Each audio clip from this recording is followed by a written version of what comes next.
We often think of childhood trauma in terms of what was present, the loud fights, the visible instability, the moments of crisis you can point to. But there is another kind of wound, one that is far more silent and much harder to name, because it's defined not by what happened, but by what didn't. This is childhood emotional neglect, or CEN. It's the empty space where a parent's validation, emotional attunement, and comfort should have been. And because it's an invisible wound, the children who grow up in these environments often don't realize anything is wrong. They simply adapt. They build survival strategies that, from the outside, can look like personality traits or even strengths. You might be the person praised for being the strong one, or the one who can handle anything. But underneath that veneer of competence lies a collection of behaviors designed to survive an emotional absence. We're about to look at 7 of these habits, subtle, everyday behaviors that might be the quiet echo of that past. Before we begin, it's crucial to understand what childhood emotional neglect actually is. It is not about what your parents did, it's about what they failed to do. Unlike other forms of maltreatment, emotional neglect is an invisible wound. It's the chronic failure of caregivers to notice, respond to, and validate a child's emotional world. This could look like parents who were emotionally distant, dismissed your feelings by telling you to toughen up, or were simply too overwhelmed by their own lives to see your inner turmoil. In that environment, a child learns a powerful, unspoken rule. My feelings are an inconvenience. So you adapt. You learn to push your emotions down so they won't be a burden.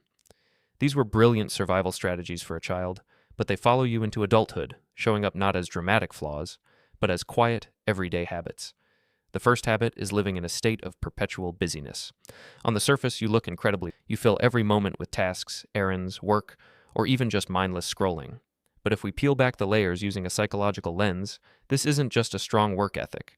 It's a deeply ingrained strategy for what psychologists call experiential avoidance. When you slow down, when there's nothing left to do, an uncomfortable feeling starts to surface. It might be a vague emptiness, a sense of loneliness, or a low-grade dread. This is the echo of a child who learned that stillness was either unsafe or simply brought them face to face with feelings that no one would help them navigate. In a home that lacked emotional nourishment, idleness meant confronting the very loneliness you were taught to ignore. And so you stay busy, not because you love productivity, but because you are afraid of what you might feel in the silence.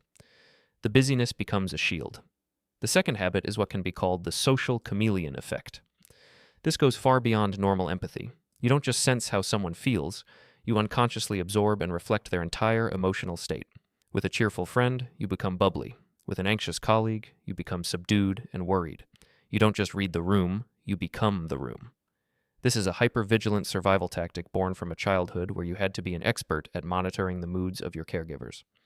To stay safe or find the right moment to ask for something, you developed a sophisticated radar to detect the slightest atmospheric shift and adapted yourself to match it. You learned that the best way to secure your own needs, or at least avoid conflict, was to become a mirror of what your parents wanted or needed you to be. The tragic side effect is that in becoming so attuned to everyone else, you become chronically unattuned to yourself, leaving you with a haunting question: who am I when no one is watching? The third habit is feeling an intense, almost illogical guilt whenever you try to rest or practice self-care. You might know intellectually that you need a break, but the moment you stop, your mind floods with criticism. I'm being lazy. I should be productive. I don't deserve this. This isn't a personality flaw, it's a learned belief system. If you grew up in an emotionally neglectful home, you likely received the implicit message that your needs were a burden. Love and approval may have felt conditional, granted only when you were performing, achieving, or taking care of others. This teaches you a devastating lesson. Your value is tied to your utility. This is the service-based worth trap. As an adult, rest feels dangerous because it means you are no longer being useful. Prioritizing your own well-being triggers a deep, paralyzing guilt, as if you're doing something fundamentally wrong. Perhaps one of the most confusing habits is feeling emotionally numb during moments that are supposed to be joyful. You get the promotion, you achieve a major goal, or it's your birthday, and you find yourself thinking, I should be happy, but all you feel is a strange, distant flatness. This experience is often linked to a degree of alexithymia, a difficulty in identifying and describing one's own emotions. It's a common outcome of CEN. When you spend your formative years suppressing painful emotions like sadness, anger, or fear to survive, you don't get to pick and choose which feelings you turn off. In numbing the bad feelings, you inadvertently numb the good ones too. The emotional wiring that allows for deep feeling gets muted as a protective measure. So when a joyful event occurs, your mind recognizes it, but your heart remains disconnected, leaving you feeling like you're observing your own life through a pane of glass. The The fifth habit is a profound distrust of your own intuition, manifesting as a chronic second guess. You question every decision, needing to gather huge amounts of data, reviews, or external opinions before acting. When faced with a choice, your instinct is to analyze and intellectualize rather than checking in with what feels right. No, you're not, you're fine, or just ignores the comment. That child learns that their internal compass is broken. You stopped trusting your own feelings and started looking for external cues to tell you what was real. This creates a lifelong pattern of seeking reassurance and a chronic inability to feel confident in your own judgment, because the people who were supposed to help you build that confidence were absent. The sixth habit is having a strangely foggy memory of your childhood, specifically around emotional experiences. You might recall facts perfectly, the layout of your house, your teachers' names, but when you try to remember how you felt during those years, there's just a blur. You may have significant gaps around periods of conflict or high emotion. This isn't simple forgetfulness, it's a form of dissociation. Dissociation is a psychological defense mechanism where the mind disconnects from an overwhelming experience in order to cope. To survive the pain of emotional neglect, your brain may have learned to separate the facts of an event from the feelings associated with it. It's a way of protecting you by blocking out the memory of being lonely, scared, or shamed. While this helps a child endure, it leaves the adult with a fragmented sense of their own life story, creating a confusing feeling of not truly knowing who you are. The final habit is one of the most subtle and often the most shameful, feeling a quiet, internal resentment when other people are vulnerable. Outwardly, you're the supportive friend everyone comes to. You listen patiently, but inwardly, you might feel a flash of irritation, envy, or even disdain for their perceived neediness. This isn't because you're a bad person, it's the echo of a child who learned that their own needs were unacceptable. You were taught that emotions were a weakness or a burden. So when you see someone else freely expressing the very needs you were forced to suppress, it can trigger a complex internal conflict. Part of you feels superior for being so strong, while another part feels a deep, unspoken envy for the care and attention they are receiving, care you never got. This quiet resentment is the cry of your own inner child, angry that others get to express the vulnerability you were denied.